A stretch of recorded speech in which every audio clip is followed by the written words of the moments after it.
এই মুহূর্তে আমি একটা খুবই কন্ট্রাডিক্টরি বিষয় নিয়ে কথা বলতে চাই, যেটা হয়তো আমার সাবজেক্ট না, কিন্তু তারপরেও আমি এটা নিয়ে কথা বলে একটু রহস্যের দিকে যেতে চাই। আপনারা নিশ্চয়ই হয়তো জানেন যে আমাদের এই উপমহাদেশে স্পেশালি সবচাইতে বেশি এই কাজটি হয়ে থাকে। যেমন তাবিজ, কবজ ব্যবহার করেছেন বা তাবিজ করেছেন, এই রকমের কথাবার্তা আপনি হয়তো হর হামেশাই শুনেছেন। যদিও ইসলামের দৃষ্টিতে এই তাবিজ এবং কবজ এই দুটোকেই খুবই ন্যাক্কারজনক দৃষ্টিতে দেখা হয়। যারা ইসলামিক স্কলার রয়েছেন তারা এই বিষয়টি খুব ভালো মতো ব্যাখ্যা করেছেন। তারপরেও আমরা অনেকেই আছি যারা হয়তো এটা বিশ্বাস করি যে তাবিজ বা কবজ করা যায় বা একটা সময় হতো বা এখনো হয়। মূলত আমরা কেন তাবিজ বা কবজ ব্যবহার করি? এটা তো আপনারা সবাই জানেন যে বিপদ আপদ থেকে রক্ষা, রোগ থেকে আরোগ্য লাভ, এই ইত্যাদি বা জাদুটোনা করার জন্য এই তাবিজ অথবা কবজ ব্যবহার করা হয়ে থাকে। কিন্তু ইসলামের দৃষ্টিতে যে কোনো ধরনের তাবিজ তো মোটেই নয়, বরং কোরআনের আয়াতেও লেখা আছে তাবিজের ব্যবহার করা যাবে না। এমনকি আমাদের মহানবী সাল্লাল্লাহু আলাইহি ওয়াসাল্লাম বলেছেন, যে ব্যক্তি তাবিজ ঝোলালো সে ব্যক্তি কুফরি করলো এবং শিরক করলো। এর মানে কুফরি এবং শিরক করাটাকে আপনি হয়তো ছেলে খেলা মনে করবেন না, কারণ পৃথিবীতে আপনি যে অন্যায়, অবিচার বা পাপ করেন না কেন, সেই পাপের ক্ষমা যদি আপনি পেয়েও যান বা সৃষ্টিকর্তা যদি আপনার উপর দয়াও করেন, শিরক কিংবা কুফরির কোনো ক্ষমা কিন্তু আপনি পাবেন না। আমি এই মুহূর্তে এই তাবিজ কিংবা কবচ নিয়ে বিস্তারিত কোনো আলোচনা করতে চাইব না, কিন্তু আপনাদেরকে একটা বিষয় সম্পর্কে জানাতে চাই, যে জিনিসটার নাম হচ্ছে নজর বঞ্চু। আমি আরেকবার বলছি, নজর বঞ্চু।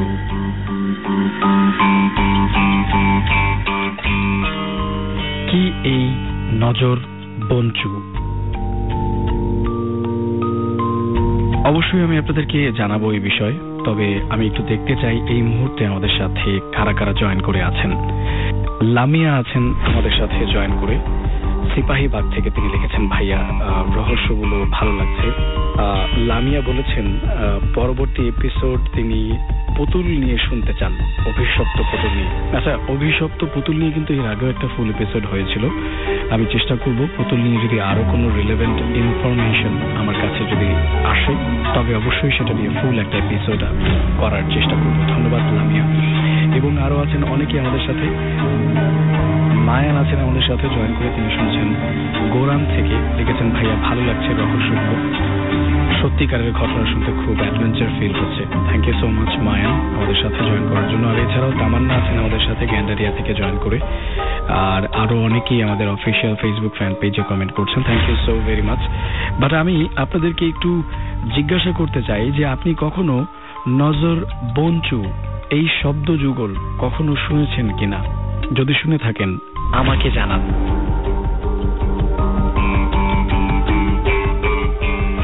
নজর বঞ্চু হচ্ছে নিষিদ্ধ শয়তানের চোখ। প্রায় 5000 বছর ধরে প্রচলিত একটি তাবিজকে সম্প্রতি নিষিদ্ধ ঘোষণা করে তুরস্কের ধর্ম বিষয়ক মন্ত্রণালয়। বিষয়টি খুবই ইন্টারেস্টিং যে কখন একটা জিনিসকে সরকারিভাবে নিষিদ্ধ ঘোষণা করা হতে পারে। আপনি হয়তো চিন্তা করছেন এই শয়তানের চোখ আসলে বিষয়টা কি। আমি আপনাদেরকে ক্লিয়ার করি, এই নজর বঞ্চু হচ্ছে এক ধরনের তাবিজ। মূলত এই তাবিজটি অলংকার হিসেবেই সবচেয়ে বেশি ব্যবহৃত হয়েছে এবং এই অলংকারটি দেখতে অবিকল নীল রঙের বৃত্ত এবং তার মাঝে সাদা চোখ সদৃশ কিছু একটা। প্রাচীনকাল থেকেই তুর্কিদের বিশ্বাস এ তাবিজ দুষ্ট নজর থেকে সুরক্ষা দেয়, আর যার কারণে তুরস্কে তুমুল জনপ্রিয় এই তাবিজ। আর এই কারণেই ফতোয়ার মাধ্যমে তুরস্কের ধর্ম বিষয়ক মন্ত্রণালয় এই নজর বঞ্চুকে নিষিদ্ধ ঘোষণা করেন। আপনি এই নজর বঞ্চুকে যদি একবার দেখেন, আপনার কাছে খুবই আশ্চর্য লাগবে যে এরকম আকৃতির জিনিস কোথা থেকে এলো, কারণ ব্যাপারটা এরকম নয় যে হুট করেই এটাকে নিষিদ্ধ করা হয়েছে, কারণ বহু বছর ধরে মানুষ এটাকে অলংকার হিসেবে ব্যবহার করছে। এমনকি পুরুষেরাও এই নজর বঞ্চকে তাদের গলায় ঝুলিয়েছে কুদৃষ্টি থেকে বাঁচার জন্য। কিন্তু এই মুহূর্তে আমি আপনাদের কাছে জিজ্ঞাসা করতে চাই, কুদৃষ্টি আপনি বিশ্বাস করেন কিনা? কেউ যদি আপনাকে তাবিজ দেয় বা আপনাকে তাবিজের পরামর্শ দেয় বা কবচের পরামর্শ দেয়, আপনি সেটি গ্রহণ করবেন কিনা সেটা একটু জানতে চাই আপনার কাছে। আর এরই মধ্যে আমাদের সাথে অনেকেই জয়েন করে ফেলেছেন আমাদের টেক্সট প্যানেলে। আমাদেরকে আপনি যেভাবে টেক্সট করতে পারছেন, জাস্ট মোবাইলের মেসেজ অপশনে গিয়ে আপনাকে টাইপ করতে হবে PR স্পেস আপনার নাম স্পেস আপনার লোকেশন স্পেস আপনার টেক্সটে লিখে পাঠিয়ে দিবেন 26969 এই নাম্বারে। লামহা নরসিংদী থেকে আমাদেরকে টেক্সট করেছেন, যে লিখেছে যে বঞ্চু ব্যাপারটা আগে শুনিনি। আচ্ছা, এছাড়াও আমাদের সাথে আরো আছেন অনেকেই। নারায়ণগঞ্জ থেকে সাহিল রাইহান জয়েন করেছেন আমাদের সাথে, দেখতে পাচ্ছি। মিজানুর রহমান জয় আছেন আমাদের সাথে, তিনি লিখেছেন ভাই আজকে একটু লেট হয়ে গেল। আচ্ছা, এটা কোনো সমস্যা নেই, লেট হতেই পারে, সবার আগে কাজ, তারপর হচ্ছে রহস্য। আরো আছেন অনেকে আমাদের সাথে আমাদের অফিসিয়াল ফেসবুক ফ্যান পেজে। রাফিন জয়েন করেছেন আমাদের সাথে মহাখালী থেকে, তিনি লিখেছেন যে ভাইয়া শুনছি, ভালো লাগছে, পরবর্তী এপিসোড মারমেইড নিয়ে শুনতে চাই। থ্যাংক ইউ সো মাচ, আমি চেষ্টা করব, কিন্তু মারমেইড বিষয়টা আসলে খুব ছোট একটা বিষয়, পুরোটা সময় হয়তো আমি টানতে পারবো না, তবুও আমি চেষ্টা করবো। আপনি যেহেতু মারমেইডের কথা বলেছেন, আমি অবশ্যই মারমেইডকে আমার আগামী এপিসোডের কোনো একটা অংশে রাখার জন্য। Thank you so very much. আরো আছেন অনেকে আমাদের সাথে আমাদের অফিসিয়াল ফেসবুক ফ্যান পেজে। আমাদের অফিসিয়াল ফেসবুক ফ্যান পেজের অ্যাড্রেসটি হচ্ছে www.facebook.com/peoplesradio. Thank you so much যারা জয়েন করেছেন এবং পোস্টে শেয়ার করেছেন। অনেকেই জয়েন করে আছেন আমাদের অফিসিয়াল ফেসবুক ফ্যান পেজে, জানাচ্ছেন তাদের অভিমতগুলো, আমি সেগুলো পড়ছি। বলছিলাম যে যদি কোনো রিলেভেন্ট কমেন্ট পাই অবশ্যই আমি সেটার প্রত্যুত্তর দেব এবং রিপ্লাই দেওয়ার চেষ্টা করব। আপনি যদি কোনো ইনফরমেশন বা কোনো ছবি বা কোনো তথ্য যদি আমার কাছে জানতে চান, অবশ্যই আমি সেটাকে আপনার কাছে প্রোভাইড করার চেষ্টা করব বা আপনাকে দেওয়ার চেষ্টা করব।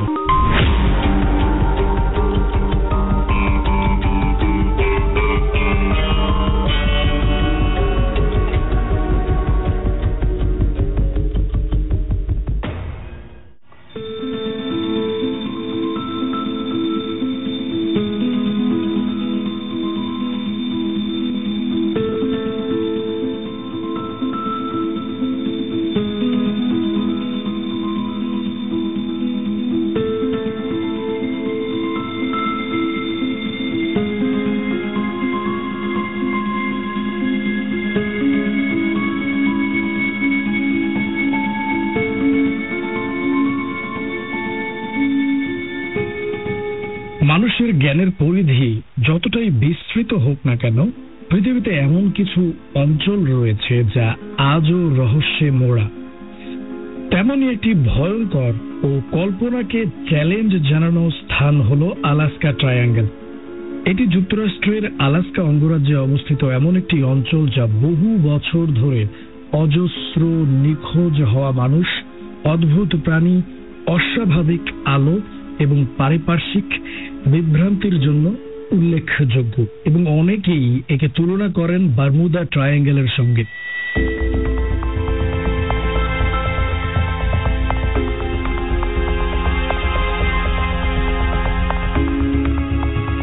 আলাস্কা ট্রায়াঙ্গেল নিয়ে যে প্রশ্নগুলো আসে, যে কি এই আলাস্কা ট্রায়াঙ্গেল এবং কেন এত মানুষ এখানে নিখোঁজ হয়, শুধুই কি এখানে দুর্ঘটনা হয় নাকি এর পেছনে রয়েছে গভীরতর কোনো রহস্য।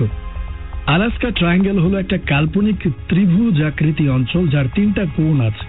একটি হচ্ছে জুনো, আরেকটি হচ্ছে ব্যারো, আর তৃতীয়টি হচ্ছে আঙ্কোরেজ।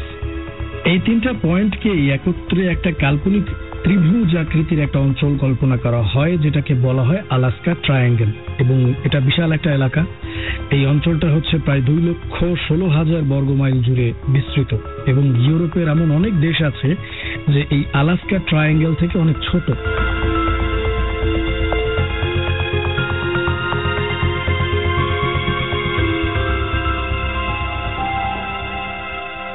ট্রায়াঙ্গেল বিখ্যাত বা কুখ্যাত হয়েছে বেশ কয়েকটি বিরল নিখোঁজ ঘটনার জন্য। যেমন 1972 সালে মার্কিন হাউস অব রিপ্রেজেন্টেটিভস এর সদস্য হেল হেলস তার সহযাত্রী ও পাইলট সহ একটি ছোট বিমানে করে আঙ্করেজ থেকে জুনো যাচ্ছিলেন। বিমানটি হঠাৎ করে রাডার থেকে উধাও হয়ে যায় এবং হাজার হাজার কর্মী, হেলিকপ্টার, জাহাজ এবং উপগ্রহ চিত্র ব্যবহার করেও আজ পর্যন্ত সেই বিমান বা তার যাত্রীদের খোঁজ পাওয়া যায়নি। এটাকে আপনি একটা বিক্ষিপ্ত ঘটনা বলতে পারেন, কিন্তু যে পরিসংখ্যান রয়েছে, যেমন 1988 সাল থেকে 2018 সাল পর্যন্ত প্রায় 16,000 মানুষ এই আলাস্কায় নিখোঁজ হয়েছে, যার একটা বড় অংশই নিখোঁজ হয়েছে এই আলাস্কা ট্রায়াঙ্গেলের মধ্যে। আরেকটা রিসেন্ট ডাটা রয়েছে, যেমন এখানে প্রতি বছর গড়ে নিখোঁজ হয় 500 থেকে 1000 মানুষ, যা যুক্তরাষ্ট্রের অন্যান্য যে কোনো অঙ্গরাজ্যের তুলনায় অনেক বেশি। এই ট্রায়াঙ্গেলকে বা এই অঞ্চলটাকে আপনি একটা ভেন্যু বলতে পারেন, যেখানে বিজ্ঞান আর রহস্য খেলা করে। কখনো বিজ্ঞান জিতে, তো আবার কখনো জিতে রহস্য। তো এরকম পরিস্থিতির পিছনে অনেক কারণ রয়েছে। যদি আমি প্রাকৃতিক কারণসমূহ নিয়ে আলোচনা করি, যেমন এখানে প্রচন্ড তুষার ঝড় হয়, বরফপাত হয় এবং হিমবাহের যে স্লাইড রয়েছে সেগুলো একটা আরেকটার সাথে ধাক্কা লাগে এবং একটা মৃদু ভূমিকম্পের সৃষ্টি হয়, যার কারণে অনেক ট্র্যাকার, অনেক শিকারী এবং পাইলটরা প্রায় সময় এখানে বিপদে পড়ে। এবং ভূ প্রকৃতির যে জটিলতা রয়েছে এখানে, যেমন গভীর খাদ রয়েছে, বরফ ঢাকা অনেক গুহা রয়েছে এবং অদৃশ্য বরফ ফাটল রয়েছে এখানে, যার কারণে খুব সহজেই অনেকে এখানে নিখোঁজ হয়ে যান। এর পাশাপাশি অনেক কম ঘনবসতিপূর্ণ এবং দুর্গম অঞ্চল হওয়ায় অনেক উদ্ধারকারী দল অনেক জায়গাতে পৌঁছাতে পারে না।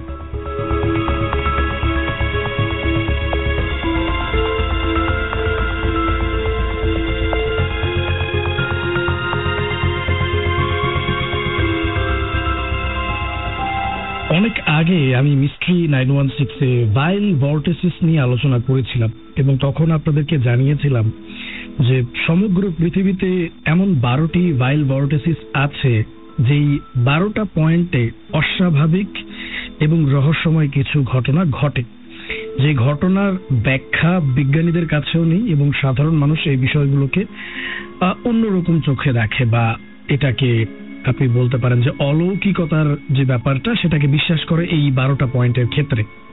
সিমিলারিটির দিক দিয়ে আপনি বলতে পারেন যে বারমুদা ট্রায়াঙ্গেল এবং আলাস্কা ট্রায়াঙ্গেলের মধ্যে অনেকটাই মিল রয়েছে, কিন্তু এই ভাইল ভর্টিসিসের কথা যদি আমি ব্যাখ্যা করি, মানে যখনই বারমুদা ট্রায়াঙ্গেল আসে তখন এই ভাইল ভর্টিসিসের ব্যাপারটা চলে আসে।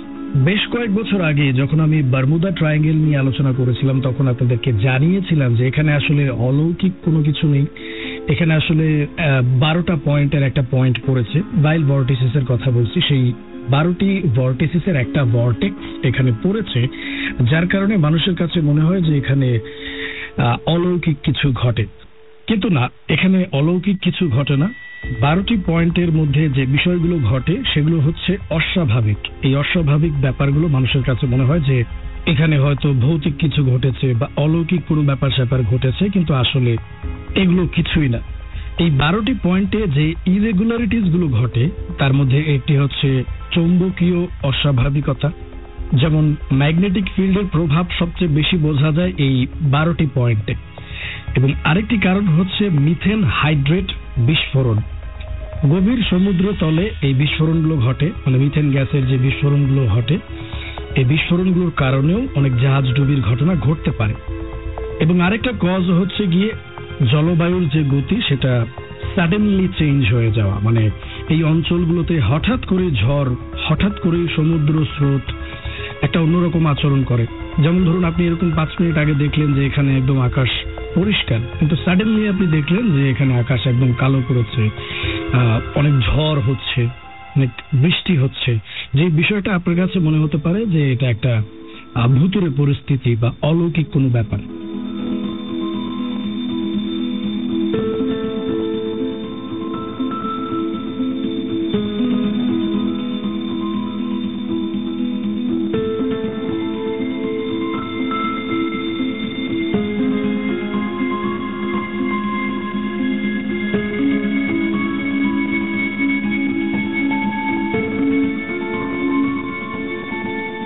আমি এই 12টি ভাইল ভর্টিসিসের ব্যাপারে আরেকবার বলি। যেমন প্রথমটাই হচ্ছে বারমুদা ট্রায়াঙ্গেল, এবং পরেরটা হচ্ছে মোজেস লেক, যেটা হচ্ছে জাপানে অবস্থিত, যেটাকে বলা হয় ডেভিল সি নামেও ডাকা হয় যেটাকে।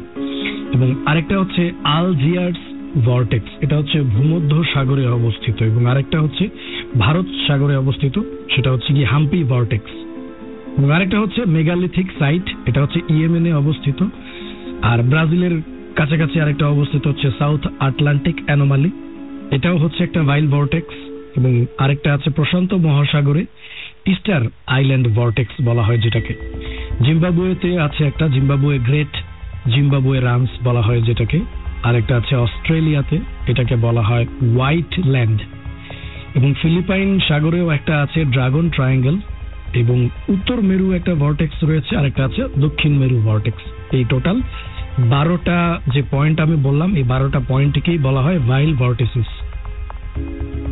এবং এই তালিকাটা শুনে হয়তো আপনি বুঝেই গিয়েছেন যে এখানে আসলে আলাস্কা ট্রায়াঙ্গেলের নাম নেই, কিন্তু তারপরেও আলাস্কা ট্রায়াঙ্গেলের যে সিমিলারিটি গুলো আছে সেগুলো এই 12টা পয়েন্টের যে সিমিলারিটি আছে অনেকটাই মিলে যায়। আপনি বলতে পারেন যে হয়তো কোনো না কোনো কারণে বা কোনো অলৌকিক কারণে হতে পারে যে ভাইল ভর্টিসিসের অন্তর্গত না হলেও আলাস্কা ট্রায়াঙ্গেল একটা রহস্যজনক স্থান। এবং আপনি জেনে আশ্চর্য হবেন যে অনেকেই দাবি করে যে এই আলাস্কা ট্রায়াঙ্গেলে আসলে ওয়ার্ম হোলের অস্তিত্ব রয়েছে, যেখানে সময় এবং স্থান একটা টানেলের মধ্যে আছে এবং মানুষ বা বস্তু এখানে হারিয়ে যায় বা একদম টোটালি হচ্ছে অন্য জায়গায় চলে যায়। এটা অনেকে বিশ্বাস করে, যদিও এর কোনো ব্যাখ্যা কারো কাছে নেই, কিন্তু এটা হচ্ছে জনশ্রুতিতে শোনা যায়। শুধু তাই নয়, এখানে আকাশে অস্বাভাবিক আলো এবং ইউএফও বহুবার দেখা গিয়েছে, অনেকে এটা দাবি করেছে। এবং অনেকে মনে করেন যে এটি এলিয়েন এবং ভিন গ্রহবাসীদের একটা গোপন ঘাঁটি। আলাস্কায় অনেক আদিবাসী রয়েছে, তার মধ্যে লিঙ্গেজ একটা জাতিগোষ্ঠী এটা বিশ্বাস করে যে কুশতাকা নামের এক ধরনের অতি প্রাকৃতিক প্রাণী বসবাস করে এই আলাস্কায়, যারা মানুষকে সহজেই পথভ্রষ্ট করতে পারে। তাহলে প্রশ্ন দাঁড়ায় যে আলাস্কা ট্রায়াঙ্গেল কি সত্যি এটি অতি প্রাকৃতিক অঞ্চল, নাকি এটি কেবল একটা দুর্গম স্থান যেখানে অতি প্রাকৃতিক কিছু নয় বরং প্রাকৃতিক শক্তিরই ভয়ঙ্কর রূপ কাজ করে? তারপরেও আমার কাছে মনে হয় যে আলাস্কা ট্রায়াঙ্গেল এক বিস্ময়কর, রহস্যময় এবং ভয়ানক একটা অঞ্চল, যা আমাদেরকে চ্যালেঞ্জ জানায় যে আমরা কতটা জানি পৃথিবীকে আর কতটা জানি নিজেকে। এটি কেবল একটা ভৌগোলিক অঞ্চল নাও হতে পারে যে এটা প্রকৃতিরই একটা রূপক অঞ্চল, যা মানব কল্পনার সীমাহীনতা ও প্রকৃতির গা ছমছমে রূপের একটা মিলনস্থল। মানে মানুষ এখানে এসে কনফিউজড হয়ে যাবে যে প্রকৃতি আসলে কতটা ভয়ঙ্কর হতে পারে। যাই হোক, এই আলাস্কা ট্রায়াঙ্গেল সম্পর্কে তাহসিন হাসান জানতে চেয়েছিলেন, আমি আলোচনা করলাম। আশা করব যে আপনারা যারা শুনলেন এই বিষয়টা হয়তোবা আপনাদের কাছে ভালো লেগেছে।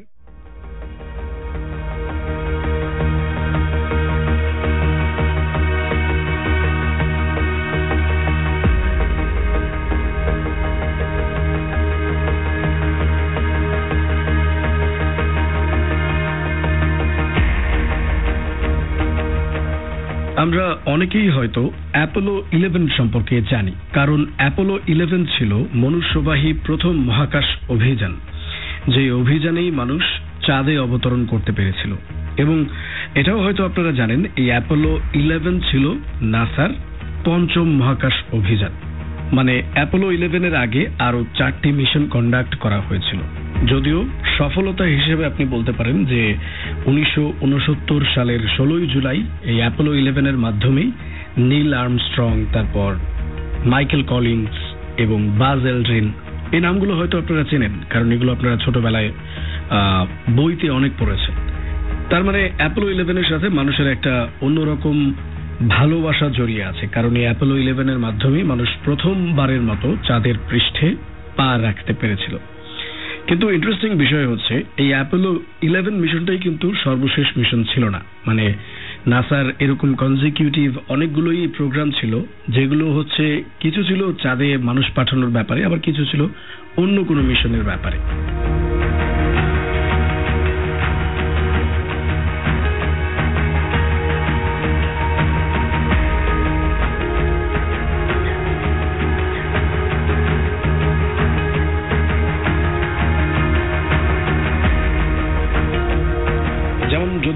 ছোট ছোট করে আমি আপনাদেরকে অ্যাপোলো প্রোগ্রামের যে মিশনগুলো আছে সেগুলো সম্পর্কে জানাই, তাহলে হয়তো আপনি বুঝতে পারবেন অ্যাপোলো প্রোগ্রামের ব্যাপারে। তো প্রথম যে অ্যাপোলো প্রোগ্রামটি ছিল, মানে মিশনটা ছিল, সেটা ছিল অ্যাপোলো 1। এই অ্যাপোলো 1 যেটা লঞ্চ করা হয়েছিল বা চেষ্টা করা হয়েছিল 1967 সালের 21শে ফেব্রুয়ারি। এবং এই প্রোগ্রামে, অ্যাপোলো 1 প্রোগ্রামে টোটাল হচ্ছে 3 জন ক্রু ছিল। এবং যেমনটি বলছিলাম যে 1967 সালের 21শে ফেব্রুয়ারি এই অ্যাপোলো 1 লঞ্চ করা হচ্ছিল, মানে এই মিশনটি চালু করা হচ্ছিল। তো ওই সময় মানে মিশন প্রাককালে এই লঞ্চ প্যাডে হচ্ছে আগুন ধরে যায় এবং 3 জন ক্রু সদস্যই মারা যান। মানে আপনি এটা বলতে পারেন যে অ্যাপোলো প্রোগ্রামের নাসার প্রথম মিশন অ্যাপোলো 1 তখন ফেইলড হয়েছিল, পাশাপাশি 3 জন ক্রু মেম্বার মারা গিয়েছিল। এবং ইন্টারেস্টিং বিষয় হচ্ছে কি, ওই মিশনটি ফেইলড হওয়ার পর নাসা সুযোগ পায় কাজ করার জন্য, তাদের ফ্লস গুলো বের করার জন্য, এবং তারা পরবর্তী মিশনের জন্য তৈরি হয়। মানে অ্যাপোলো 1 এর পর পরবর্তী যে মিশনটা ছিল সেটা ছিল অ্যাপোলো 7। এখানে 2, 3, 4, 5 এরকম কিছুই ছিল না, মানে 1 এর পর ডাইরেক্ট হচ্ছে নাসার দ্বিতীয় অ্যাপোলো প্রোগ্রাম ছিল অ্যাপোলো 7।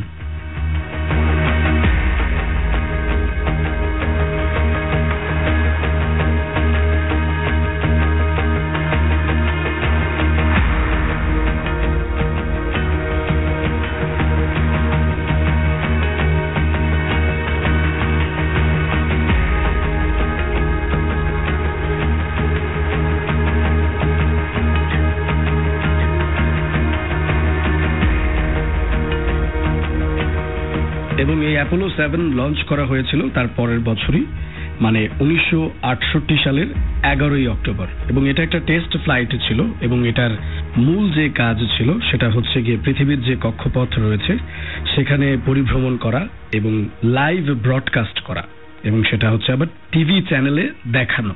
এটা ছিল এই মিশনের মূল কাজ, এবং এটাও ছিল মনুষ্যবাহী একটা মিশন। তো তারপর হচ্ছে অ্যাপোলো 7 এর পর যে মিশনটা আসে সেটা ছিল অ্যাপোলো 8। সেটা হচ্ছে ওই বছরই লঞ্চ করা হয়েছিল, মানে 1968 সালের 21শে ডিসেম্বর এই অ্যাপোলো 8 মিশনটি লঞ্চ করা হয়েছিল। এবং এটা ছিল প্রথম মনুষ্যবাহী একটা মিশন যেখানে পৃথিবীর যে কক্ষপথ রয়েছে সেটাকে মানুষ মানে সেই অরবিট থেকে বের হতে পেরেছিল এবং বের হয়ে সাকসেসফুলি আবার ফিরে আসতে পেরেছিল। এটা ছিল আপনি বলতে পারেন পৃথিবীর কক্ষপথকে একটু বাইরে গিয়ে তারপর হচ্ছে পৃথিবীতে ফিরে আসা, এরকম একটা মিশন ছিল এই অ্যাপোলো 8, এবং এটাও ছিল মনুষ্যবাহী। তো তারপর আসে অ্যাপোলো 9, এবং এটা হচ্ছে তার পরের বছর, মানে 1969 সালের 3 মার্চ এই মিশনটি লঞ্চ করা হয়েছিল, এবং এটাও ছিল মনুষ্যবাহী। আর এই মিশনটা ছিল খুব ইন্টারেস্টিং একটা মিশন। এই অ্যাপোলো 9 মিশনের যে মূল উদ্দেশ্য ছিল লুনার মডিউল, এটা হচ্ছে ডিটাচড হওয়ার যে বিষয়টা, মানে এটা হয়তো আপনারা জানেন লুনার মডিউল কাকে বলে। এটা হচ্ছে আপনার মূল কম্পার্টমেন্ট থেকে ডিটাচড হয়, মানে আলাদা হয়, এবং এটা আবার হচ্ছে পৃথিবীতে ফিরে আসতে পারে। তো অ্যাপোলো 9 মিশনের উদ্দেশ্য ছিল এটা, যে এটা টেস্ট করা যে কিভাবে লুনার মডিউলকে আপনি পৃথিবীতে ফিরিয়ে আনতে পারেন, এবং এটাও ছিল মনুষ্যবাহী একটা মিশন। এবং আপনি হয়তো বুঝেই গেছেন যে অ্যাপোলো 9 পর্যন্ত মানুষ চাঁদের মাটিতে পা রাখতে পারেন। তবে এটা এই মিশনটা খুবই ইম্পর্টেন্ট একটা মিশন ছিল, কারণ আপনি হয়তো বুঝেই গেছেন যে কিভাবে লুনার মডিউল, মানে যেটা হচ্ছে চাঁদের মাটিতে ল্যান্ড করবে এবং সেটা হচ্ছে আবার পৃথিবীতে ফিরে আসবে। মানে যদিও সেই লুনার মডিউলটা তখন মানে অ্যাপোলো 9 মিশনে হচ্ছে চাঁদের মাটিতে পা রাখেনি বা চাঁদের যে সারফেস রয়েছে সেখানে ল্যান্ড করেনি, কিন্তু সেটাকে পৃথিবীতে কিভাবে ফিরিয়ে আনা যায় সেই টেস্টটা করা হয়েছিল এই অ্যাপোলো 9 মিশনে। তো এরপর অ্যাপোলো 9 এর পর যে মিশনটা আসে সেটা ছিল অ্যাপোলো 10, এবং এই অ্যাপোলো 10 লঞ্চ করা হয়েছিল ওই একই বছর, মানে 1969 সালের 18ই মে এই মিশনটি লঞ্চ করা হয়েছিল, এবং এটাও ছিল মনুষ্যবাহী একটা মিশন। এবং এই মিশনটা ছিল ড্রেস রিহার্সাল এবং পৃথিবীর যে কক্ষপথ রয়েছে তার থেকে আরেকটু বাইরে যাওয়া, মানে এটা ছিল এই মিশনের উদ্দেশ্য। এবং তারপরে যে মিশনটা আসে সেটা হচ্ছে অ্যাপোলো 11। এই অ্যাপোলো 11 সম্পর্কে আপনারা জানেন, এটা হচ্ছে একটা সফল মিশন, এবং এই মিশনের মাধ্যমেই মানুষ প্রথমবারের মতো চাঁদের মাটিতে বা চাঁদের যে সারফেস রয়েছে সেই সারফেসে পা রাখতে পেরেছিল এবং ইতিহাস গড়েছিল।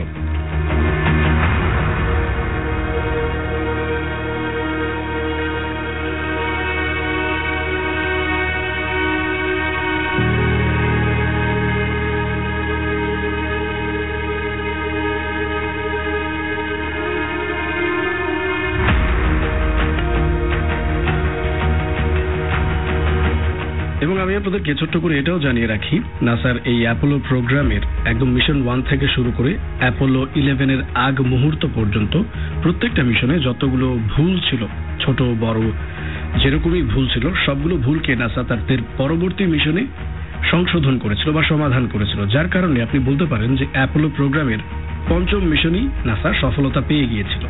মানে অ্যাপোলো 1 মিশনে নাসা যে ভুলগুলো করেছিল সেগুলোকে তারা সমাধান করে অ্যাপোলো 7 মিশনে, সেই ভুলগুলোকে আর রিপিট করেন। আবার অ্যাপোলো 7-এ যে ভুলগুলো হয়েছিল সেই ভুলগুলোকে নাসা সমাধান করেছিল অ্যাপোলো 8 মিশনে। এভাবে ধাপে ধাপে তাদের সবগুলো ভুলকে তারা সমাধান করে ফাইনালি আপনি বলতে পারেন অ্যাপোলো 11 মিশনটিতে তারা সফল হয়ে যায়।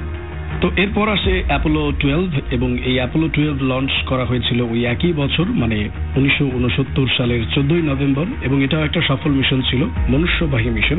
এবং এই মিশনের যে উদ্দেশ্য ছিল চাঁদের মাটিতে পা রাখা এবং চাঁদের যে স্যাম্পল রয়েছে, মানে শিলা বা চাঁদের মাটি যেই অংশ বিশেষগুলো আছে সেগুলোকে পৃথিবীতে নিয়ে আসা, এবং এই মিশনটিও সফল হয়েছিল।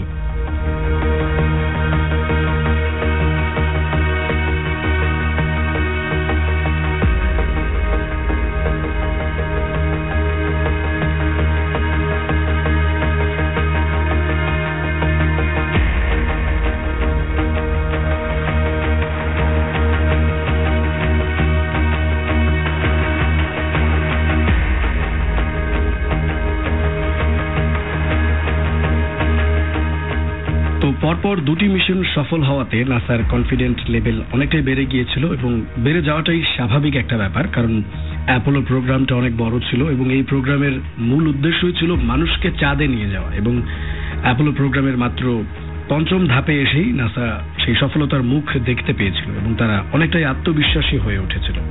এবং সেই প্রেক্ষিতে অ্যাপোলো 13 মিশন লঞ্চ করা হয় তার পরের বছর, মানে 1970 সালের 11 এপ্রিল।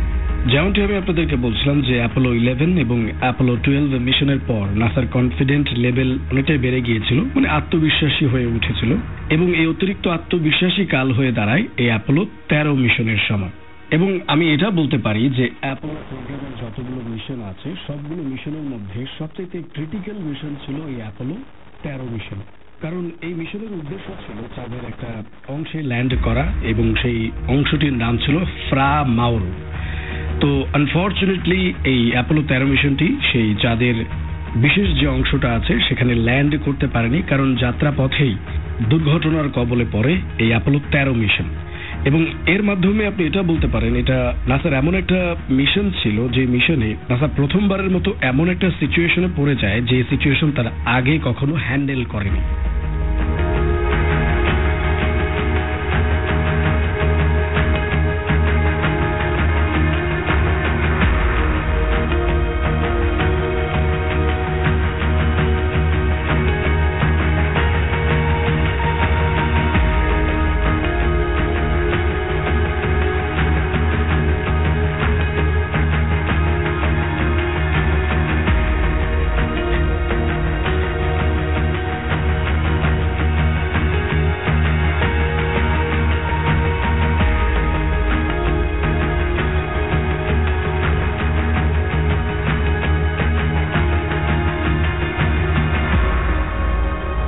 মানে অ্যাপোলো 13 মিশনটি দুর্ঘটনার কবলে পড়ার পর থেকে পৃথিবীতে ফিরে আসার আগ মুহূর্ত পর্যন্ত ওই 3 জন নভোচারী যেই পরিস্থিতির মধ্যে দিয়ে তারা গিয়েছে, সেটা আপনি যদি বাস্তব চিত্র যদি না দেখতে পান তাহলে হয়তো আপনার কাছে এই পুরো ব্যাপারটি মনে হবে যে এটা একটা কমন মিশন ছিল।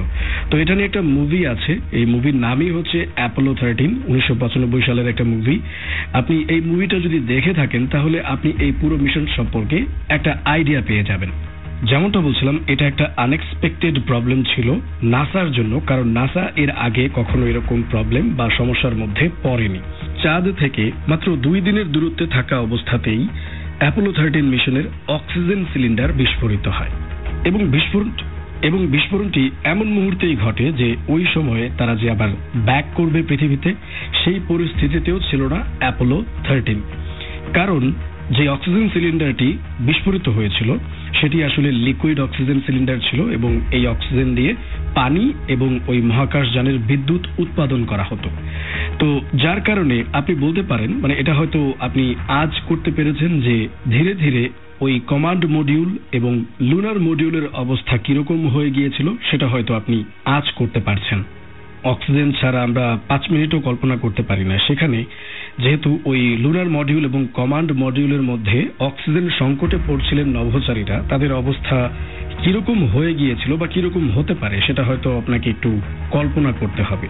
তো যাই হোক, এই অ্যাপোলো 13 মিশনের যে ডিরেকশনটা ছিল একদম ছিল চাঁদের অরবিট বরাবর, মানে সোজা হচ্ছে চাঁদের অরবিটে যাবে এবং চাঁদকে অরবিট করবে এবং লুনার মডিউল ডিটাচড হবে, মানে আলাদা হবে এবং লুনার মডিউল চাঁদে যাবে, এটাই ছিল মিশন।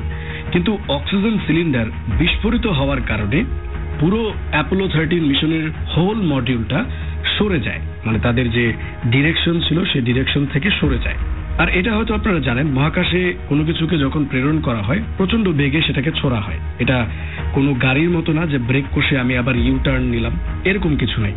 যেমনটি আমি আপনাদেরকে বলছিলাম, ওই লিকুইড অক্সিজেন মূলত ব্যবহার হতো ওই পুরো মডিউলে বিদ্যুৎ এবং পানি উৎপাদনের জন্য। তো পানির সংকটে পড়ে যাবে নভোচারীরা, এটা খুবই স্বাভাবিক একটা ব্যাপার, এবং বিদ্যুৎ সংকটেও তারা পড়ে যাবে। এবং বিদ্যুৎ সংকটে যদি তারা পড়ে যায়, মানে ফাইনালি সকল অক্সিজেন, লিকুইড অক্সিজেন যদি লিকেজ হয়ে যায়, তাহলে বিদ্যুৎ সংকটেও তারা পড়ে যাবে। তার মানে আপনি এটা বলতে পারেন যে তখন গ্রাউন্ড স্টেশনের সাথে অ্যাপোলো 13 এর যোগাযোগ একদম বিচ্ছিন্ন হয়ে যাবে। এটা এমন একটা সিচুয়েশন যেটা আপনি যদি না দেখেন তাহলে আপনি কখনোই বুঝতে পারবেন না যে আস্তে আস্তে আপনার অক্সিজেন শেষ হয়ে যাচ্ছে এবং আপনার যোগাযোগও যে কোনো সময় বিচ্ছিন্ন হয়ে যেতে পারে। এবং যোগাযোগ বিচ্ছিন্ন হয়ে যাওয়ার মানে হচ্ছে কি আপনি মহাকাশে হারিয়ে যাবেন, আপনি আর কখনোই ব্যাক করতে পারবেন না। তো ওই মুহূর্তে এই 3 জন নভোচারী কিভাবে পৃথিবীতে ফিরে এসেছিল, এরকম লোমহর্ষক একটা মিশন যদি আপনি না দেখেন বা না যদি আপনি ফিল করেন, তাহলে আপনি কখনোই এই মিশন সম্পর্কে বা মিশনের গুরুত্ব সম্পর্কে আপনি বুঝতে পারবেন না।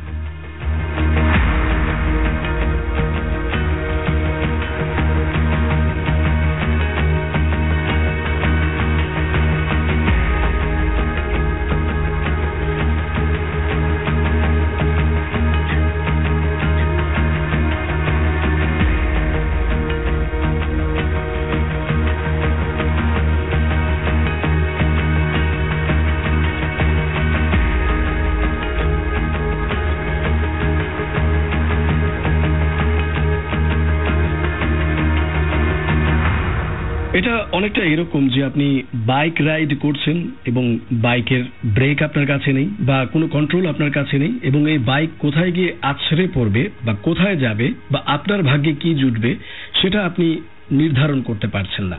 ওই অ্যাপোলো 13 মিশনটা তখন এরকম একটা মিশন হয়ে গিয়েছিল যে নভোচারীরা পৃথিবীতে ব্যাক করতে পারবে কিনা বা তারা সার্ভাইভ করতে পারবে কিনা, কারণ এটা অনেকটাই দূরের পথ ছিল।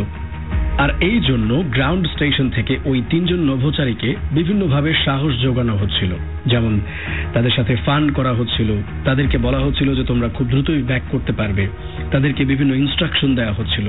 কিন্তু নভোচারীদের যে মনের অবস্থা বা তাদের মেন্টাল স্ট্যাটাসটা আপনি হয়তো বুঝতে পারছেন যে ওই জায়গাতে আপনি থাকলে আপনি কি করতেন আই ডোন্ট নো, বাট আমি থাকলে হয়তো হার্ট অ্যাটাক করতাম। তো যাই হোক, যেমনটি বলছিলাম যে এই অ্যাপোলো 13 মিশনটি যে ডিরেকশনে লঞ্চ করা হয়েছিল সেই ডিরেকশন থেকে সরে গিয়েছিল, কারণ অক্সিজেন সিলিন্ডার বিস্ফোরিত হয়েছিল। তো তখন গ্রাউন্ড স্টেশন থেকে তাদেরকে জানানো হয় যে তারা ইউটার্ন নিতে পারছে না, তো তাদেরকে একটা পদ্ধতি অবলম্বন করতে হবে, তাদেরকে বিদ্যুৎ সাশ্রয় করতে হবে এবং পানির যে ব্যবহারটা আছে সেটাকে এমনভাবেই ব্যবহার করতে হবে যাতে তারা পৃথিবীতে ফিরে আসার আগ মুহূর্ত পর্যন্ত সার্ভাইভ করতে পারে। তো তখন নাসার গ্রাউন্ড স্টেশনটা অনেকটাই ব্যস্ত ছিল যে কিভাবে এই 3 জন নভোচারীকে পৃথিবীতে ফিরিয়ে নিয়ে আসা যায়। তখন মিশন হয়ে দাঁড়ায় এটাই। তো তখন একটা পর্যায়ে সিদ্ধান্ত এরকম হয় যে তাদেরকে যেহেতু ইউ টার্ন নিয়ে পৃথিবীতে ফিরিয়ে আনা সম্ভব নয়, তাদেরকে আরেকটা পদ্ধতিতে পৃথিবীতে ফিরিয়ে আনা সম্ভব, এবং সেটা হচ্ছে চাঁদের যে অরবিটটা আছে, যে কক্ষপথ রয়েছে, সেই কক্ষপথকে ব্যবহার করে এই অ্যাপোলো 13 মিশনের ক্রু মেম্বাররা আবার পৃথিবীতে ফিরে আসতে পারবে। এই জন্য যেটা করতে হবে যে তাদের সকল যন্ত্রাংশ কিছুক্ষণের জন্য অফ রাখা হয়, মানে গ্রাউন্ড স্টেশন থেকে তাদেরকে নির্দেশনা দেওয়া হয় যে তোমরা সবকিছু অফ রাখো, যেহেতু জ্বালানির সংকটে পড়ে যেতে পারো বা বিচ্ছিন্ন হয়ে যেতে পারে অ্যাপোলো 13 এর সাথে যোগাযোগ। তো তাদেরকে ইনস্ট্রাকশন দেওয়া হয় যে চাঁদের যে কক্ষপথ রয়েছে সেখানে একদম পুরো চাঁদকে ঘুরে এসে তখন হচ্ছে গিয়ে আবার মডিউলকে মানে পুরো মডিউলকে তারা চালু করবে, তখন ব্লাস্ট অফ করবে সেখান থেকে কক্ষপথ থেকে মানে চাঁদের কক্ষপথ থেকে পুরোটা ঘুরে এসে এবং তারা পৃথিবীর ডিরেকশনে পৃথিবীর দিকে ফিরে আসবে, এই সিদ্ধান্ত নেওয়া হয়। এবং এই সিদ্ধান্তটা মানে এটা খুবই এরকম না যে 1 ঘন্টা বা 2 ঘন্টার একটা ব্যাপার ছিল যে আমি চাঁদকে 1 ঘন্টায় ঘুরে এসে পৃথিবীতে ফিরে আসলাম। এটা অনেক সময় সাপেক্ষ একটা ব্যাপার ছিল এবং এই সম্পূর্ণ ব্যাপারটা করা হয় খুবই সূক্ষ্মতার সাথে, মানে এখানে দ্বিতীয় কোনো চান্স নেই। কোনো ভুল যদি হয়ে যায় তাহলে এমন হতে পারে যে তারা মহাশূন্যে হারিয়ে যাবে। তো মূল কষ্টটা তখনই শুরু হয় যে যখন অ্যাপোলো 13-এর ক্রু মেম্বাররা চাঁদের কক্ষপথে যায় এবং চাঁদের কক্ষপথ তারা পরিভ্রমণ করে। এই সময়টা তাদের কাছে ছিল খুবই ভয়ঙ্কর একটা সময়, কারণ চাঁদের উল্টো পাশটাতে মানুষ কখনোই এর আগে যায়নি এবং কি ঘটতে পারে সেখানে, সংযোগ বিচ্ছিন্ন হয়ে যেতে পারে, আবার এমনও হতে পারে যে তারা চাঁদের কক্ষপথ থেকে বিচ্যুত হয়ে যেতে পারে, হারিয়ে যেতে পারে মহাশূন্যে। এরকম একটা ভয় ছিল ওই নভোচারীদের ভেতরে, কারণ যেমনটি বলছিলাম যে ওই পাশটাতে এর আগে কখনো কোনো মিশন নাসা কন্ডাক্ট করেনি।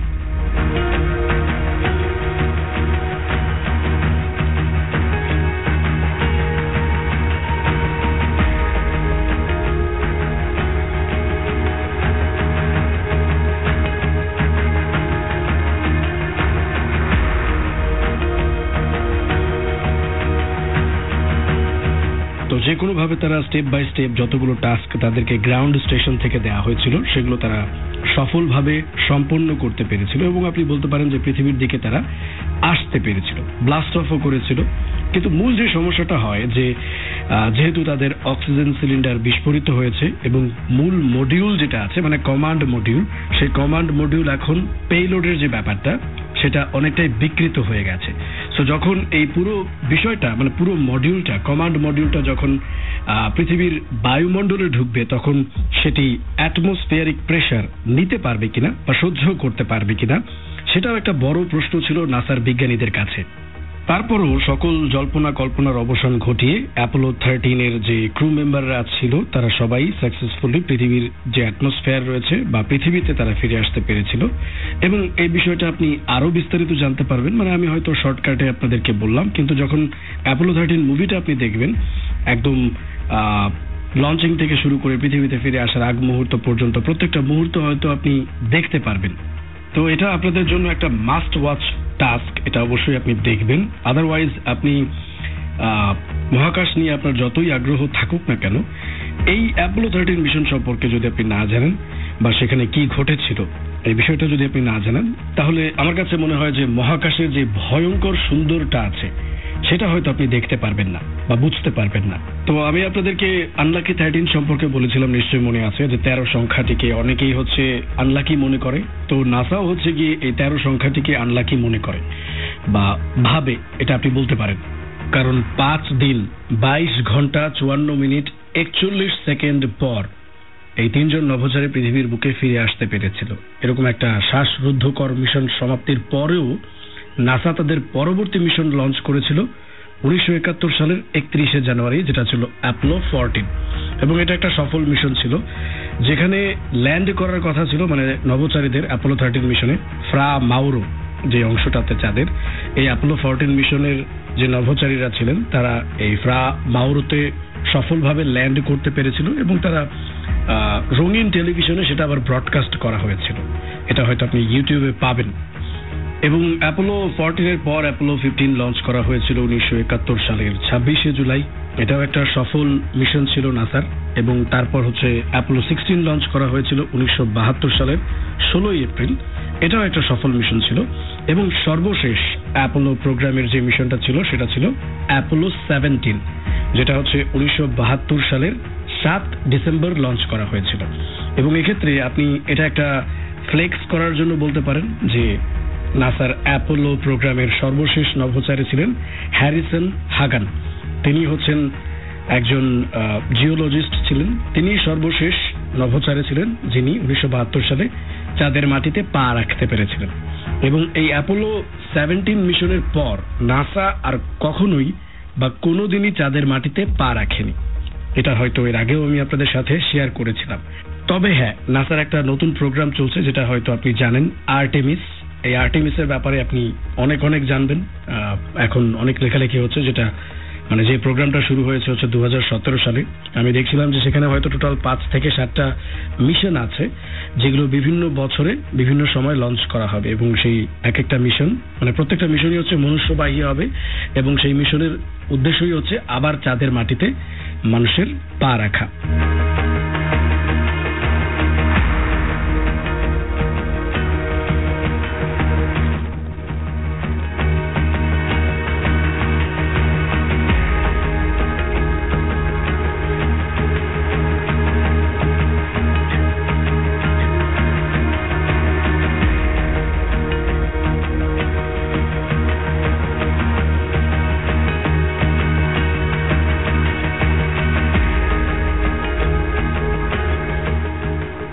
তো অনেকেই হচ্ছে আমাকে পোক করছিলেন যে ভাইয়া স্পেস নিয়ে কিছু বলেন।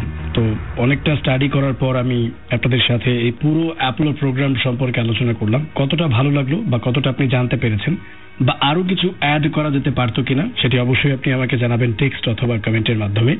আমাকে টেক্সট করার ওইটি একদম সিম্পল, জাস্ট মোবাইলের মেসেজ অপশনে গিয়ে আপনাকে টাইপ করতে হবে PR স্পেস আপনার নাম স্পেস আপনার লোকেশন স্পেস আপনার টেক্সট, আর সেটি লিখে পাঠিয়ে দেবেন 26969 এই নাম্বারে।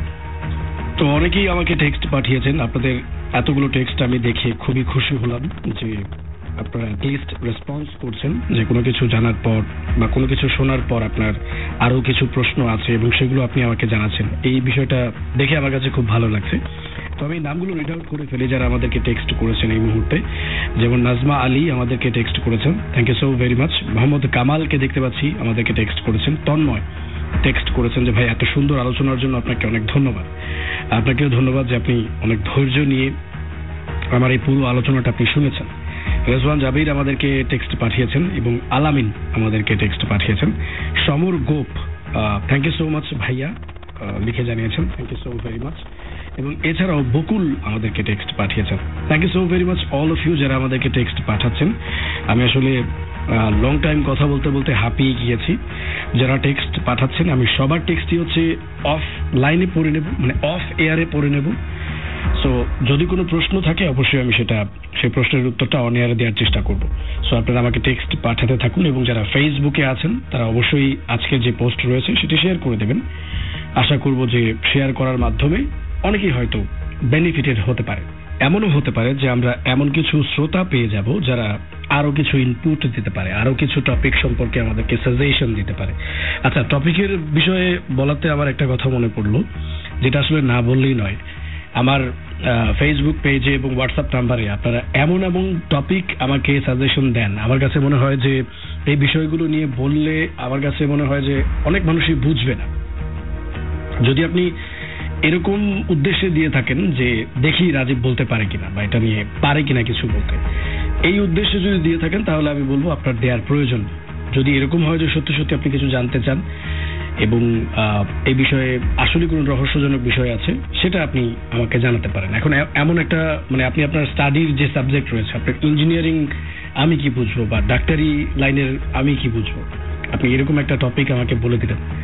তো সেক্ষেত্রে হয়তো আমার জ্ঞান কম হতে পারে, এটা একটা হতে পারে, এবং আরেকটা হতে পারে যে আমি হয়তো ওটা নিয়ে ভালো মতো বলতে পারবো না। সো যে কোনো টপিক বলার সময় বা সাজেশন দেওয়ার সময় আপনাকে একটু অন্য মানুষের কথাও চিন্তা করতে হবে, যাতে আমিও ফ্রিকোয়েন্টলি বলতে পারি এবং আপনিও বিষয়টা বুঝতে পারেন। বা এমন হতে পারে যে আপনি বিষয়টা আগে থেকে জানেন, কিন্তু বাকি অন্যরা জানলে এটা হয়তো সারপ্রাইজড হবে। এই উদ্দেশ্যে যদি দিয়ে থাকেন তাহলে আমি বলবো অবশ্যই আপনি আমাকে টপিকগুলো পাঠাবেন, যে বিষয়গুলো নিয়ে আলোচনা করলে আপনি মনে করেন যে মিস্ট্রি 916 এই বিষয়টা নিয়ে আলোচনা করলে অন্যরা অনেক সারপ্রাইজড হবে। এই উদ্দেশ্য দিয়ে থাকলে বা এই উদ্দেশ্য থাকলে অবশ্যই আপনি আমাকে জানাবেন ওই টপিকগুলোর ব্যাপারে বা সাবজেক্টগুলোর ব্যাপারে। আমি অবশ্যই সেগুলো স্টেপ বাই স্টেপ বা ধাপে ধাপে সেগুলো নিয়ে আলোচনা করব। আর যে কোনো টপিক বলার পর আমাকে একটু টাইম দিতে হবে, মানে আজকে বললেন পরের এপিসোডে আমাকে সেটা করতেই হবে, এরকম কোনো টাইম ফ্রেম আমাকে দিবেন না দয়া করে, কারণ আমিও একটু ব্যস্ত মানুষ। আমি আসলে মানে এটা আমার পেশা না, মানে বর্তমানে আমি হয়তো মিস্ট্রি 916 করছি, একটা সময় রেডিও জকি আমার পেশা ছিল, বাট এখন এটা আমার পেশা না। এখন এটাকে আপনি বলতে পারেন যে শখের বশে আমি করছি।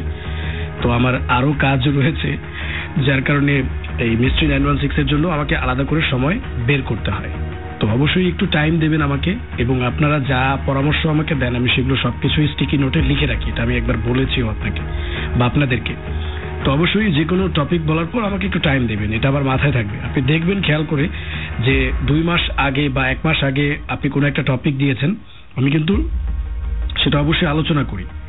এটা এমন কেউ আছে আমার কাছে মনে হয় না যে বলতে পারবে যে ভাই আপনি করেন না আলোচনা, এরকম হয়তো বলতে পারবেন না। হ্যাঁ, একটু টাইম নেই আমি, কারণ আমাকে সেই বিষয়গুলো আসলে স্টাডি করতে হয়। এটা আসলে এরকম না যে আপনি বলেন আর আমি টুক করে বলে ফেললাম, বিষয়টা আসলে এরকম না। একটু আপনাদেরকে ওই ব্যাপারটা বুঝতে হবে। তো যাই হোক, অনেক ইনস্ট্রাকশন আপনাদেরকে দিলাম। এই পুরো আলোচনা আপনাদের কাছে কেমন লেগেছে সেটা অবশ্যই আপনি আমাকে জানাবেন, জানাতে থাকুন। আর এই মুহূর্তে রাজীব নিচ্ছি ছোট্ট আরেকটা বিরতি। সো ফিরছি বিরতির পর।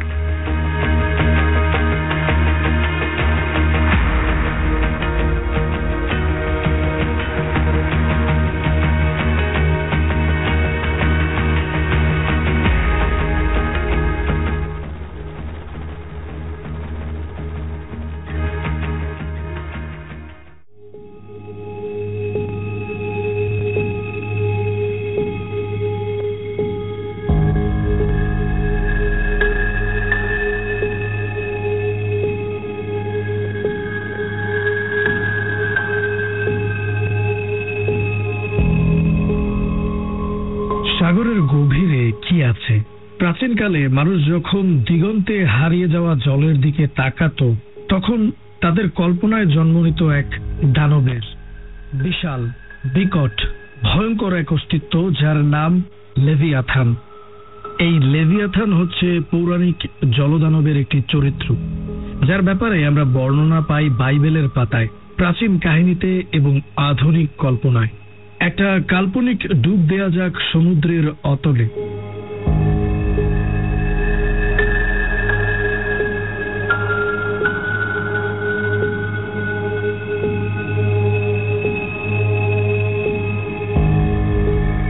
বাইবেলে লেভিয়াথান কেবল একটি প্রাণী নয়, এটি একটি প্রতীক, শক্তি, বিশৃঙ্খলা ও ঈশ্বরের সৃষ্টির গভীরতাকে বোঝাতে ব্যবহৃত হওয়া একটি চরিত্র। বুক অফ ইয়ব অধ্যায় 41-এ লেভিয়াথান সম্পর্কে এমনভাবে বর্ণনা করা হয়েছে যে লেভিয়াথান এমন এক সত্তা যাকে মানুষ কখনো আয়ত্তে আনতে পারবে না। এক্ষেত্রে বুক অফ ইয়বের অধ্যায় 41-এ এই বিষয়টা ইনডাইরেক্টলি বলা হয়েছে যে লেভিয়াথান হলো এমন এক সৃষ্টির প্রতীক যার উপর কেবলমাত্র ঈশ্বরেরই নিয়ন্ত্রণ রয়েছে। শামস 74-এ বলা হয়েছে ঈশ্বর লেভিয়াথানকে পরাজিত করে তার দেহকে মানুষের খাদ্য হিসেবে দিয়ে থাকেন। আর ইসায়া 27-এ এ ব্যাপারে ইঙ্গিত দেওয়া হয়েছে যে ভবিষ্যতের সেই দিনে ঈশ্বর এই লেভিয়াথানকে বধ করবেন। এক্ষেত্রে অনেকের মনেই এরকম প্রশ্ন জাগতে পারে যে ইয়ব, শামস বা ইসায়া এগুলো কি? এগুলো হচ্ছে হিব্রু বাইবেলের অংশ, মানে বাইবেলের ভিন্ন ভিন্ন অংশ আপনি বলতে পারেন, এবং এগুলোর এক একটা বিভিন্ন দিক রয়েছে। যেমন আমি যদি ইয়বের কথাই স্পেসিফিক্যালি বলি, ইয়ব হচ্ছে একজন সৎ এবং ধার্মিক ব্যক্তি। তিনি কিভাবে চরম বিপর্যয়ের মধ্যে পড়ে জর্জরিত হয়েছিলেন, ইয়বের পুস্তকে এই বিষয়টারই একটা মর্মান্তিক কাহিনী বর্ণনা করা হয়েছে।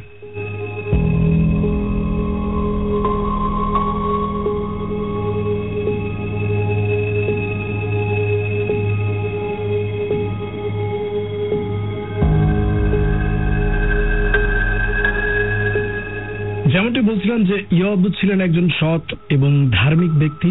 তিনি একটা ঘৃণ্য রোগে আক্রান্ত হন এবং এই রোগে আক্রান্ত হবার পর তিনি তার পুত্র, কন্যা, স্থাবর অস্থাবর সব সম্পত্তি একে একে হারান। এই বিষয়টাই এই ইয়বে বিভিন্ন ভাবে বা আপনি বলতে পারেন রূপক ভাবে ব্যবহার করা হয়েছে। যদিও আমি হিব্রু বাইবেলের আসলে কোনো অংশই পড়িনি, বাট ইয়ব বা শামস বা ইসায়া এগুলোর সারাংশ আপনি হয়তো পাবেন। এগুলো পড়লে আপনি ধারণা পাবেন যে আসলে হিব্রু বাইবেলের কোন অংশে কোন কোন বিষয় নিয়ে লেখা হয়েছে। দেখুন, বাইবেলের বিভিন্ন অংশে এই লেভিয়াথান দানবের ব্যাপারে লেখা হয়েছে, যদিও সেটা লোটান হিসেবে ব্যবহার করা হয়েছে। এই লোটান মানে 7 মাথার একটা সাপ। এই 7 মাথার সাপ যেটাকে লোটান বলা হচ্ছে, এটাই হচ্ছে হিব্রু বাইবেলে লেভিয়াথান হিসেবে রূপ নেয় পরবর্তীতে। এখানে এই বিষয়টা আমার কাছে মনে হয়, মানে ব্যক্তিগতভাবে আমার কাছে মনে হয় যে এটা একটা প্রতীকী ব্যাপার। মানে লেভিয়াথান বা সামুদ্রিক যে দানব, যে বিষয়টা নিয়ে আমি বলছি সেটা একটা কাল্পনিক ব্যাপার হতে পারে। যেহেতু বাইবেলে এই ব্যাপারটা উল্লেখ আছে, সেক্ষেত্রে আমাকে একটু সাবধানতা অবলম্বন করতে হবে। আমি বরঞ্চ অন্য আরেকটা বিষয় নিয়ে আপনাদের সাথে কথা বলি, সিমিলার টাইপের, তাহলে আপনি হয়তো বিষয়টা ক্যাচ করতে পারবেন যে আসলে লেভিয়াথান বা সামুদ্রিক দানব এই বিষয়গুলো দিয়ে আসলে কি বোঝানো যেতে পারে। আমি বেশ কিছুদিন আগে একটা মুভি দেখছিলাম, যে মুভিটার নাম হচ্ছে নেঝা। আমি জানি না যে আপনি এই মুভিটা দেখেছেন কিনা। আমি পরপর দুটি মুভি দেখেছি, কিন্তু সর্বশেষ যেটা বের হয়েছে সেটা এখনো দেখতে পারিনি। ওটার আসলে এখনো ভালো প্রিন্ট আমি পাইনি, কিন্তু এর আগের দুটো আমি দেখেছি। মেঝা, আপনি চাইলে সেটা দেখতে পারেন।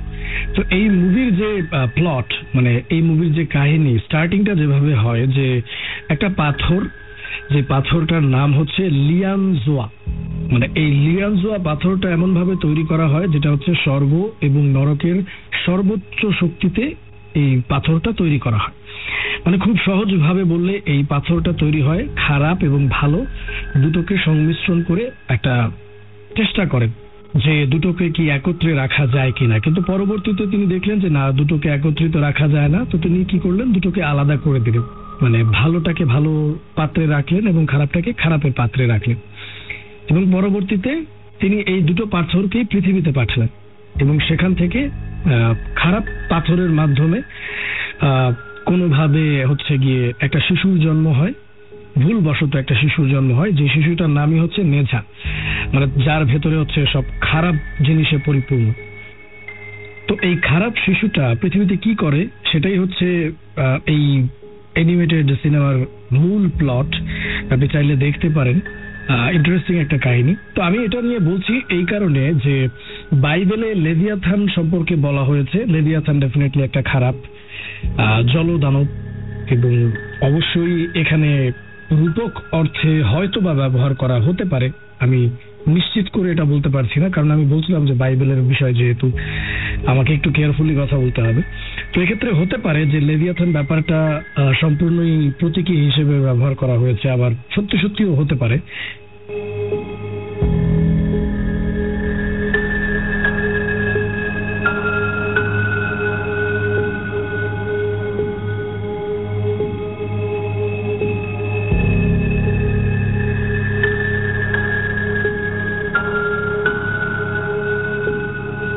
এখন বিষয় হচ্ছে গিয়ে যে যদি লেভিয়াথান প্রতীকী না হয় তাহলে এটা দেখতে কেমন, এরকম একটা প্রশ্ন হয়তো আপনাদের মনে জাগতে পারে।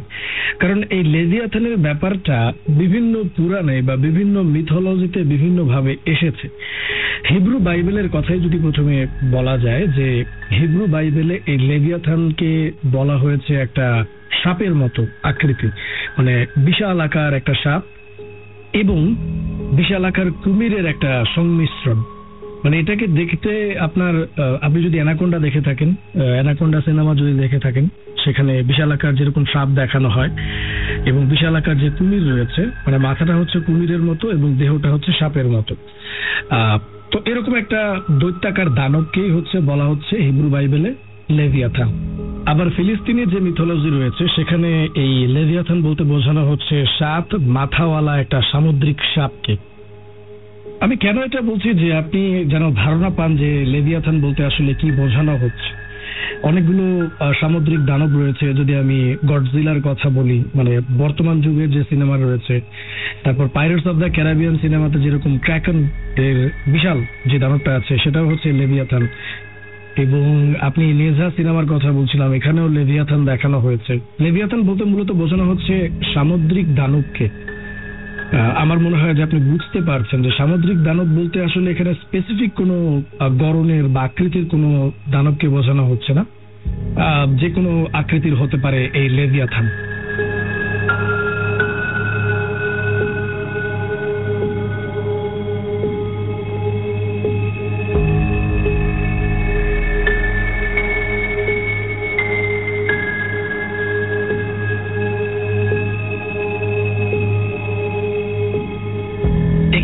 আমি একটা চমৎকার মিল পাচ্ছি যে পৃথিবীর সমস্ত পবিত্র গ্রন্থে একটা না একটা দানবের কথা উল্লেখ আছেই। যেমন আমাদের পবিত্র গ্রন্থ আল কোরআনেও দাজ্জালের বর্ণনা আছে, ঠিক তেমনি হিব্রু বাইবেল, তারপর মেসোপটেমিয়ার তিয়ামাতে, তারপর হচ্ছে গ্রিক বাইবেলে, এমনকি হিন্দু পুরাণেও কোনো না কোনো দানবের বর্ণনা হয়তো আপনি পাবেন।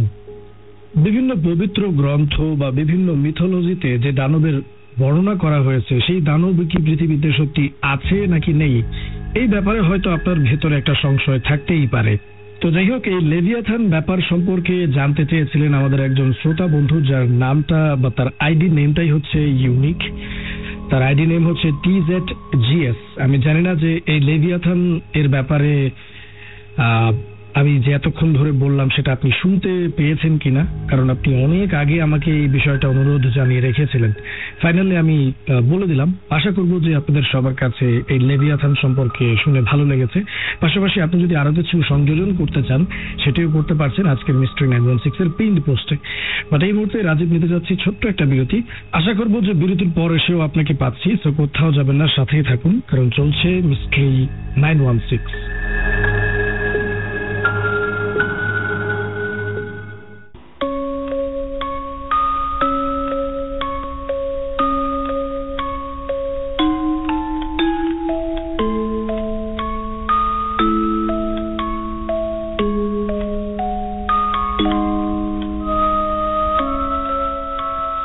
জাপানের টোকিও শহর থেকে 100 মাইল পশ্চিমে মাউন্ট ফুজির উত্তর পশ্চিমে 35 বর্গ কিলোমিটার অঞ্চল জুড়ে বিস্তৃত আওকিগাহারা জঙ্গল। প্রাকৃতিক সৌন্দর্য কিংবা পর্যটনের জন্য নয়, এই জঙ্গলটি কুখ্যাত সুইসাইড ফরেস্ট হিসেবে। আশ্চর্যজনক হলেও সত্যি, এই জঙ্গল থেকে প্রতি বছর গড়ে প্রায় 100 জন মানুষের মৃতদেহ উদ্ধার করা হয়। এটা এমন একটা বন যেখানে সর্বত্রই ছড়িয়ে থাকে মৃত মানুষের কঙ্কাল। আর এখানে যে সকল পর্যটক বা ভ্রমণকারী আসেন তারা অন্য উদ্দেশ্যে আসেন। তাদের উদ্দেশ্যটা হচ্ছে আত্মহত্যা। এই আত্মহত্যার উদ্দেশ্যেই আওকিগাহারা ফরেস্টের পথে পা বাড়ান জাপানের অসংখ্য মানুষ।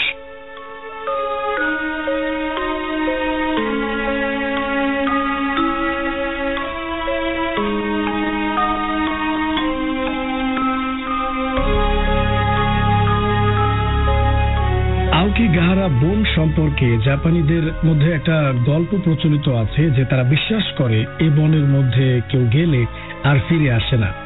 জাপানিজ মিথোলজি অনুযায়ী এ বনে প্রেতাত্মারা ঘুরে বেড়ায় এবং তারা মানুষকে আত্মহত্যার জন্য প্ররোচিত করে ডেকে নিয়ে আসে। ঘন গাছপালা, গুমট নিস্তব্ধতা, আবছা আলোতে গা ছমছমে জনমানব শূন্য গোলক ধাঁধাময় আওকিগাহারা জঙ্গল এতটাই বিভ্রান্তিকর যে অনেক সময় মৃতদেহের সন্ধানই এখানে পাওয়া যায় না। প্রতি বছর এখান থেকে একাধিক লাশ বা দেহাবশেষ উদ্ধার করে পুলিশ। এই জঙ্গলটি পৃথিবীর অন্যতম সুইসাইড স্পট হিসেবে কুখ্যাত। স্থানীয়দের কাছে এটি জুকাই নামে পরিচিত। স্থানীয়দের ভাষায় জুকাই শব্দের অর্থ গাছের সাগর বা সি অফ দ্য ট্রিজ।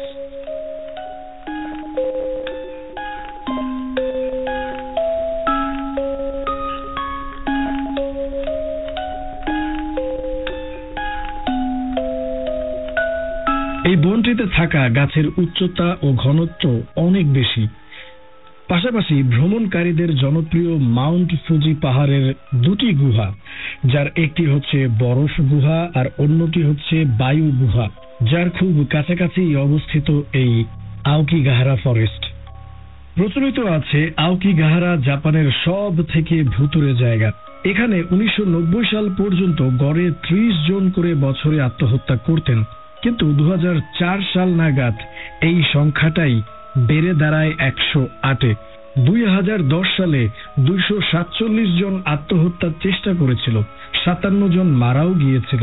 তো এই তথ্য উপাত্ত আর সংখ্যাগুলো বিশ্লেষণ করলে এটাই দাঁড়ায় যে আওকিগাহারা জাপানের এমন একটি জায়গা যেখানে মানুষ মূলত আত্মহত্যা করতে যায়। এই জঙ্গলটা এমন একটা জঙ্গল যে হলিউডেও এই জঙ্গল নিয়ে সিনেমা হয়েছে। যদিও ডিপ জঙ্গলে শুটিং করার অনুমতি মেলেনি, কিন্তু তারপরেও এর আশেপাশে শুটিং করা হয়েছিল হলিউডের বেশ কয়েকটা সিনেমাতে।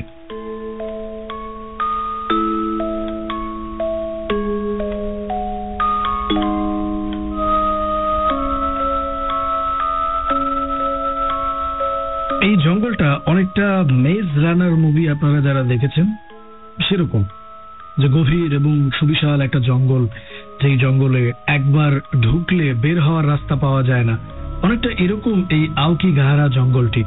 অদ্ভুত ঝাঁকানো আকৃতির গাছপালা বনের রহস্য আরো বাড়িয়ে দিয়েছে। গাছের শিকড়গুলো জালের মতো আঁকড়ে রেখেছে পুরো অঞ্চলের মাটিকে। পাশাপাশি এই অঞ্চলটি একটা পাহাড়ি অঞ্চল হওয়ায় এর ভূমি অমসৃণ। আরও রয়েছে শত শত গর্ত এবং অন্ধকার গুহা। আউকিগাহারা ফরেস্টে বন্যপ্রাণীর অস্তিত্বও বিরল। এখানকার মাটিতে ম্যাগনেটিক আয়রনের পরিমাণ এতই বেশি যে সেলফোন সার্ভিস, জিপিএস সিস্টেম, এমনকি কম্পাসও কাজ করে না। বিষয়টা এমন নয় যে আউকিগাহারার ভয়ঙ্কর যে খ্যাতিটা আছে সেটা শুধুমাত্র আধুনিক যুগেই প্রচারিত হয়েছে। এটা আসলে বহু আগের একটা ব্যাপার। জাপানের লোককাহিনীতে এই আউকিগাহারা জঙ্গলটিকে এমনভাবে প্রচার করা হয়েছিল যে দুর্দশাগ্রস্ত পরিবার তাদের বৃদ্ধ মায়েদেরকে এই জঙ্গলে ফেলে যেত। এভাবে প্রচার করা হয়েছিল লোককাহিনীগুলোতে।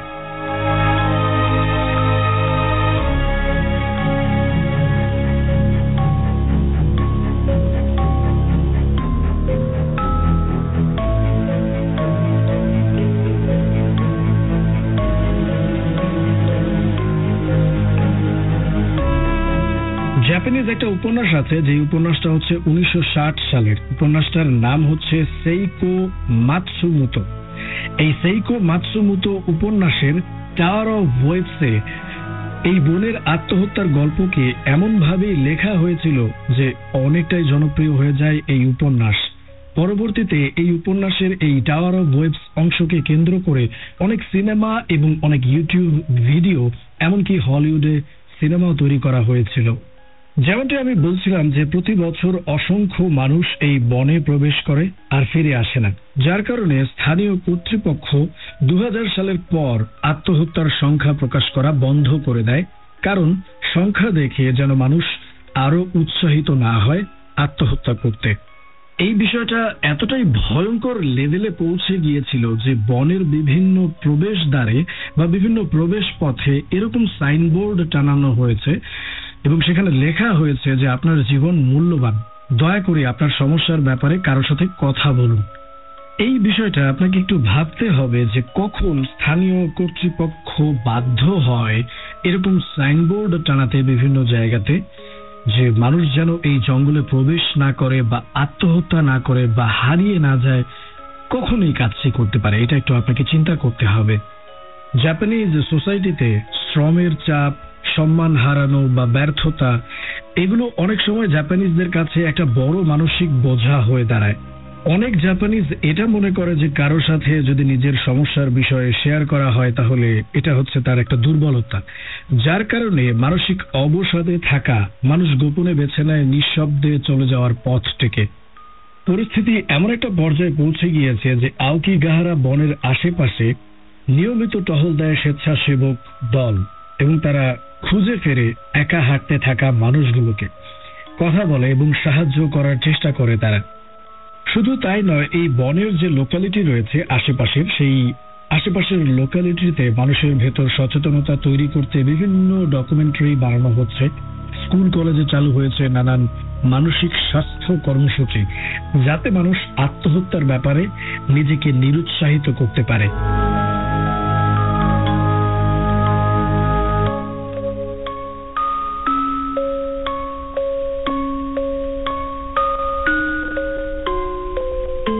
এই বিষয়টা খুবই প্যাথেটিক একটা বিষয় আমার কাছে মনে হয়। শুধু জাপানে নয়, মানে আমাদের দেশেও এরকম অনেক সিচুয়েশন রয়েছে, এরকম অনেক ঘটনা বা অনেক নিউজ হয়তো আপনি আপনার চোখের সামনে দেখেন যে খুব অল্প বয়সে মানুষ আত্মহত্যা করছে বা একটা সার্টেন এইজে গিয়ে মানুষ আত্মহত্যা করছে বা জীবনের কাছে পরাজয় মেনে নিচ্ছে। এরকম অনেক মানুষ আছে যে, যদি এভাবে বলি যে আউকিগাহারা যে গহীন বন রয়েছে সেই বনে হারিয়ে যেতে চায় যে মানুষগুলো, সেই মানুষগুলোর মতোই কিন্তু এমন অনেক মানুষ আছে যারা আমাদের মাঝেই বসবাস করেন। তারা হয়তো একটু মানে কথাবার্তা বা একটু ভালো ব্যবহার বা একটু ভালো অনুপ্রেরণা পেলেই হয়তো তারা তাদের যে চিন্তা ভাবনা বা যে খারাপ চিন্তা ভাবনা রয়েছে আত্মহত্যার মতো, সেই খারাপ চিন্তা ভাবনা থেকে হয়তো নিজেদেরকে ডাইভার্টেড করতে পারে।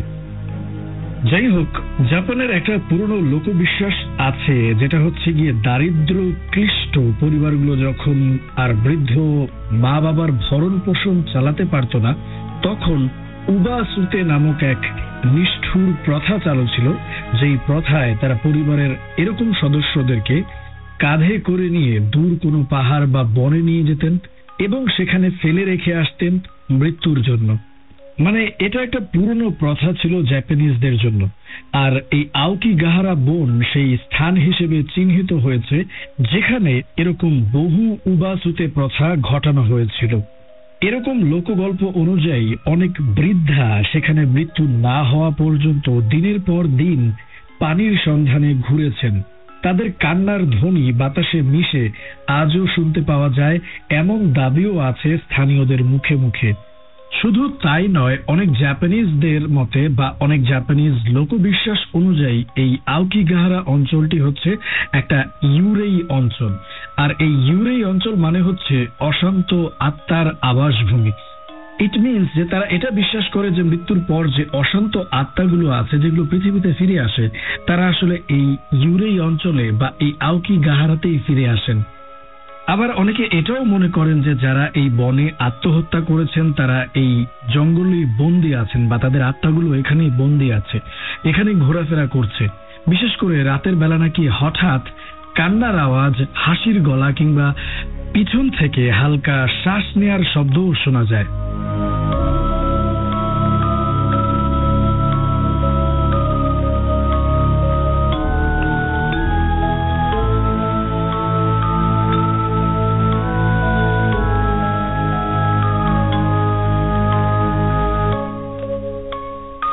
আমি আপনাদেরকে শুরুতে বলছিলাম যে আওকিগাহারা ফরেস্টে যে পাথর খণ্ডগুলো আছে সেগুলোর সৃষ্টি হয়েছে লাভা থেকে।